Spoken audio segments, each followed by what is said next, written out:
apparently maybe the only guy in Boston sports media who had an inkling that Jabril Peppers could be a former Patriot at some point this week. That happened today. The Patriots cut Jabril Peppers. Mike, why did you think he was a guy to keep an eye on, and what the hell happened? Yeah, very interesting, Andy, right? I think the leading into the preseason finale, all of a sudden his reps sort of decreased with the ones, and he started getting more run with the two, and then he obviously plays the first 4 series of the third preseason game. I know some people speculated, well, they just want to get him reps with Woodson. It was odd. I mean, they gave a lot of starters the day off. They gave Trevion Henderson, a rookie, they gave him the day off. Will Campbell, day off. Not Jabril Peppers. And then when they came back from the third preseason game, he was strictly on the two with the twos. It was him and Duggar. Every once in a while, they'd go big nickel, they'd bring him in, but it was just like very odd. And then you start to wonder, like, well, if they can't trade Duggar, maybe they'd trade Jabril. Turns out, to this point, they could trade neither. And in fact, they release Peppers. I was told not a disciplinary thing, like nothing happened off the field. I know some people were wondering based on, some of his legal issues last year when he was on the commissioner's list. Nothing. They're trying to basically say it's a scheme thing, to which I would say, I mean, maybe not the perfect scheme fit, but there's no way he's not one of your best 53. Yeah, I just don't see a New England Patriots team that is bereft of depth being better without a Kyle Duggar or now without a Jabril Peppers, who still rates pretty high, according to Andy's favorite website, PFF, as far as on-field play. And the guy, we both know, Mike, the guy hits like a hammer as well. Is there something to this along the lines of, reading into how supposedly in the Mike Vrabel, Terrell Williams defense, there's a lot of man coverage and more running that goes into it as opposed to like big hits from the safeties? I mean, there is. I mean, they're definitely gonna play more man. And Peppers, obviously, like Duggar, his best role is to be the box safety and to come downhill and deliver blows. But 2 years ago, when he had, aside from with him and Christian Barmore were the two best players, period, he played in space a lot. So yeah, he's a little older, and maybe he's not as quick as he once was. But it's not as if he can't do it. So. Right. To roll into the season with Jalen Hawkins, who to me is just mid, and then Craig Woodson, who's a rookie, and I like him, and he's smart, hasn't made a lot of plays this summer, not only in games, but on the practice field. And then I guess Del Pettis is your third safety, and I like Del Pettis, but, undrafted free agent from 2 years ago. What used to be a strength, I don't think it's a strength anymore. Mike, this roster, there seems to be more and more examples. First of all, you're letting go of players like Kendrick Bourne and Jabril Peppers, who I think we all believe are probably top 53 in this group right now, regardless of scheme or attitude or age, whatever. And you release a bunch of players, they don't get claimed. And then a couple days later, you're tweaking your own practice squad and adding guys that weren't your own bodies, which is sort of the norm in the NFL these days, where you just basically keep a lot of guys you had in training camp and keep working with them. Is this roster worse than maybe we thought it was? Some of us thought it was. The hell's that mean?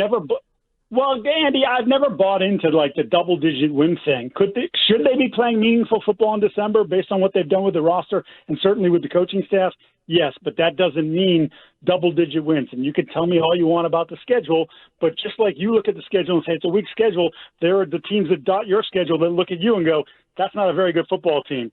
We should win that game. I don't care what Vegas says, with their favorite in 11 games. We should win that game. So I just think that they're paper thin in a lot of spots. Like you look at it and he's like, if something happens to Robert Blaine, good player, right? Like the signing. But like, he's not the best linebacker in the world, but if something happens to him, what happens next? Like you don't have much behind him. Yeah. And there's a bunch of spots like that. Never mind the fact that, like, again, we've talked about how much they put into the offensive line or tried to put in the offensive line, and then the things that they did when they struck out on those forays into free agency. But like, we don't know. You're going to be starting 2 rookies on the left side. Like, all the promise in the world for both those guys. They're talented dudes. First go round in the NFL could be ugly. Mike Giardi from Boston Sports Journal, as well as cover model for Gentleman's Quarterly, joining us here on WEEI after.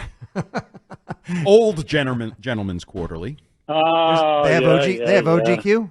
Are you 60 yet? Do you have an AARP card?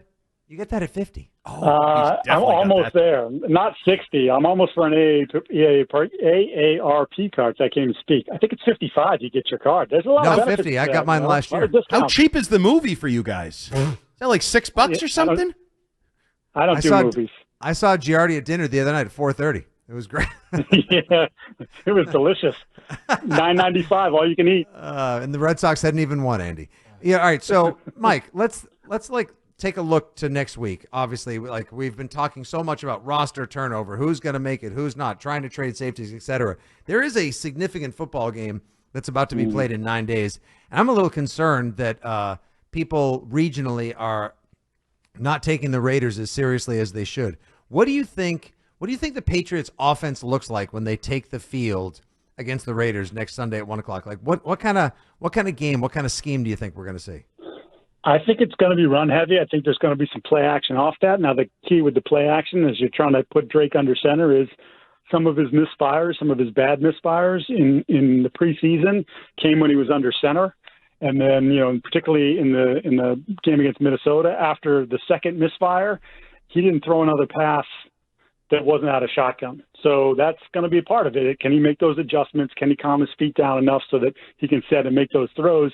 But look, I think it makes sense to lean on the run game early. You've got three people that you trust there in Henderson, who's obviously had a great summer, Stevenson and Gibson.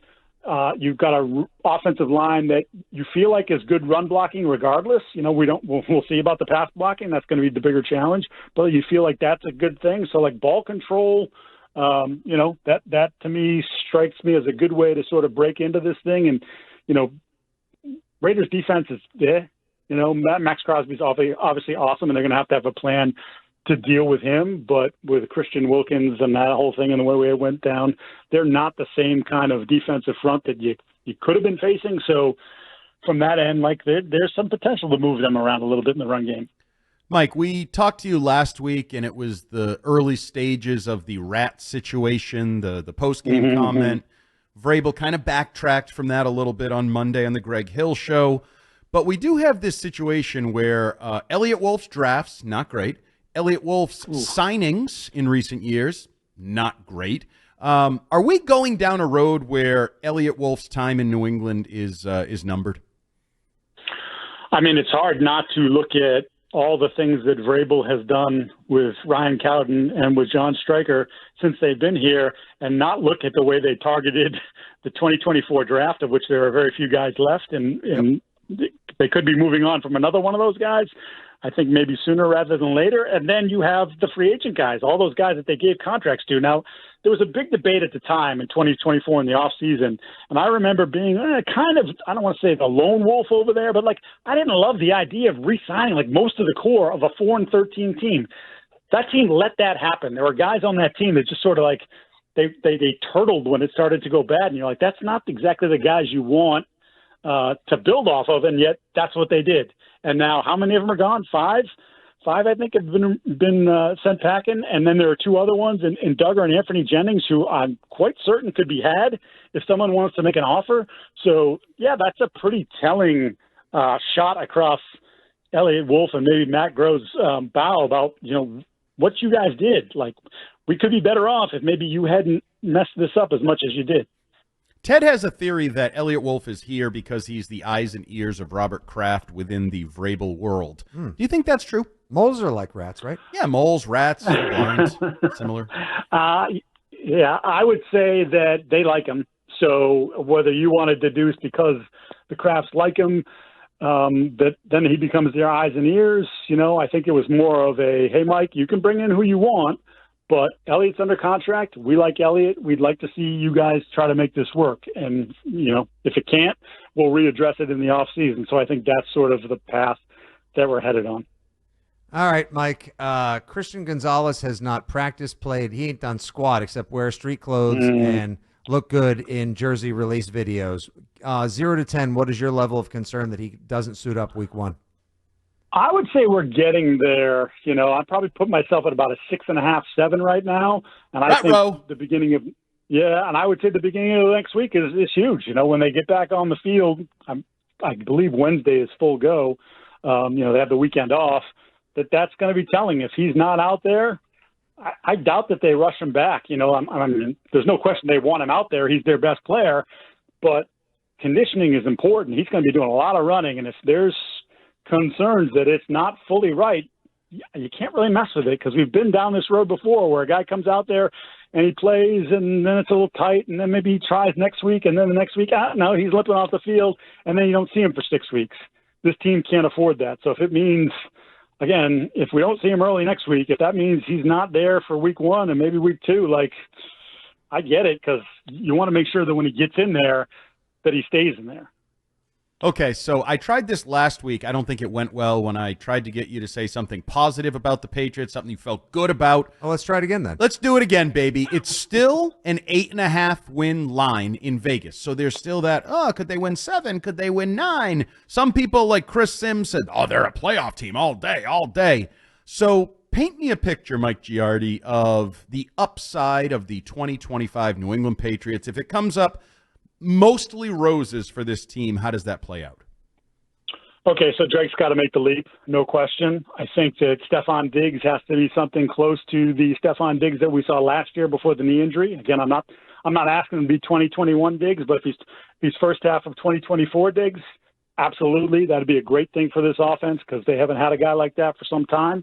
Will Campbell will take his lumps, but learns from it as he goes along, and that left side solidifies, and all of a sudden you're like, hey, we got building blocks on the offensive line. When was the last time that happened?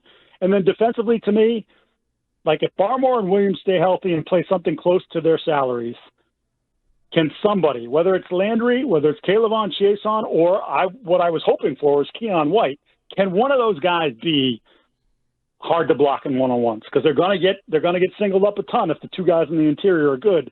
And if that's the case, and your cornerbacks are playing, the ones, the potential All-Pro and Gonzalez and Carlton Davis, who we know misses about a month every year, but if they're playing and then you're getting somebody flying off the edge who's hard to block, there you go. There's your 10 wins, and there's your potential playoff spot.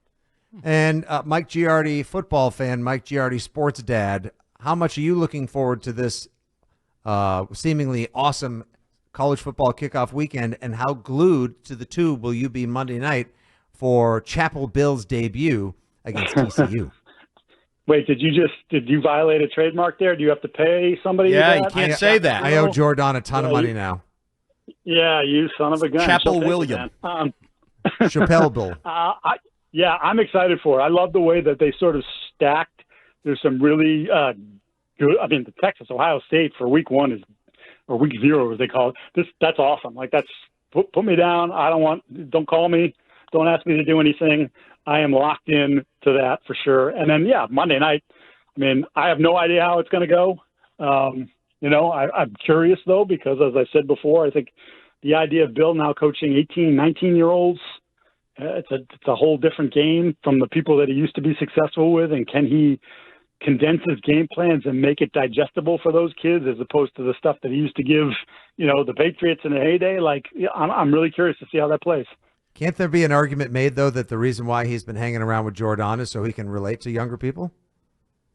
Well, I mean, is that what we're calling it? Relating? Chess versus checkers?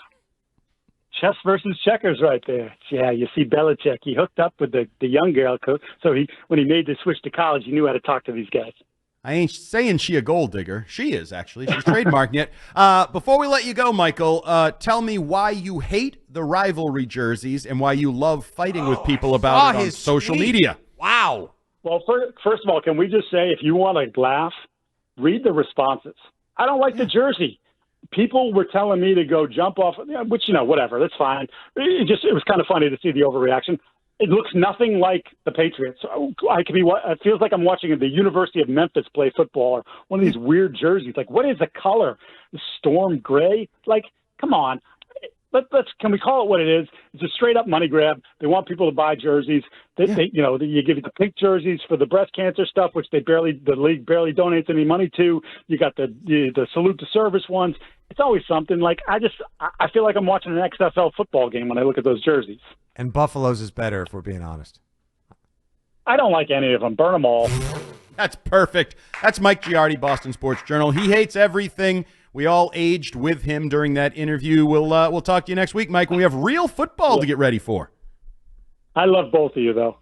All right, thanks. You're the best, Mike. buddy. Have a good weekend. We'll talk to you.